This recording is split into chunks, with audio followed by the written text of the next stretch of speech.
കനത്ത മഴയാണ് ഡൽഹിയിൽ ഇപ്പോൾ. റോഡുകളിലൊക്കെ വല്ലാതെ വെള്ളം കയറി വെള്ളക്കെട്ട് മെട്രോ സർവീസുകളെയും ബാധിച്ചുവെന്ന് ബ്യൂറോ പറയുന്നു. ആർ രാധാകൃഷ്ണൻ ഡൽഹിയിൽ നിന്ന് ചേരുന്നു. Radhakrishnan, good morning. ഡൽഹി വെള്ളത്തിലായോ വീണ്ടും?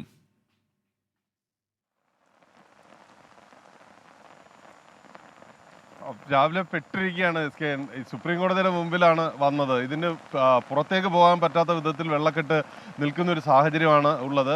ഡൽഹിയിൽ എല്ലായിടത്തും രാവിലെ മുതൽ കനത്ത മഴ പെയ്യുകയാണ്. നമുക്ക് ഈ ദൃശ്യങ്ങളിൽ നിന്ന് കാണാനായിട്ട് സാധിക്കും. ഇത് സുപ്രീം കോടതിയുടെ മുന്നിൽ ഇത്രയും വെള്ളക്കെട്ട് നിൽക്കുന്ന ഒരു സാഹചര്യമുണ്ടെങ്കിൽ ഡൽഹിയിലെ ബാക്കിയുള്ള ഇടങ്ങളിൽ എത്രമാത്രം വെള്ളക്കെട്ടിലേക്കായിരിക്കുന്നു എന്നുള്ളത് നമുക്ക് ഊഹിക്കാവുന്നതേ ഉള്ളൂ. പല മേഖലകളിലും ഈ വാഹനങ്ങൾ തടസ്സപ്പെടുന്ന വിധത്തിലേക്കാണ് എത്തിയിരിക്കുന്നത്. ഇന്ന് പ്രവൃത്തി ദിവസമാണ്. ഡൽഹിയെ സംബന്ധിച്ച് ഇന്ന് പ്രവൃത്തി ദിവസമാണ്. അതുകൊണ്ട് ഈ മഴ ഇങ്ങനെ തുടരുന്നത് വലിയ ബുദ്ധിമുട്ടുകളാകും അടുത്ത മണിക്കൂറുകളിൽ ഉണ്ടാക്കുക.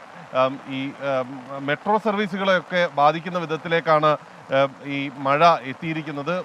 ശക്തമായിട്ടുള്ള മഴ പെയ്യുന്നു. വളരെ പുലർച്ചെ തുടങ്ങിയ ഈ മഴ വളരെ ശക്തമായിട്ട് തുടരുന്നു എന്നുള്ളതാണ്. എല്ലായിടങ്ങളിലും മഴ ഉണ്ട് എന്നത് പ്രധാനപ്പെട്ട ഒരു വിഷയമായിട്ട് നിലനിൽക്കുന്നു. ഡൽഹിയിൽ ജനജീവിതത്തെ ബാധിക്കുന്ന വിധത്തിലേക്കാണ് ഈ മഴ ഇപ്പോൾ ഉള്ളത്. SK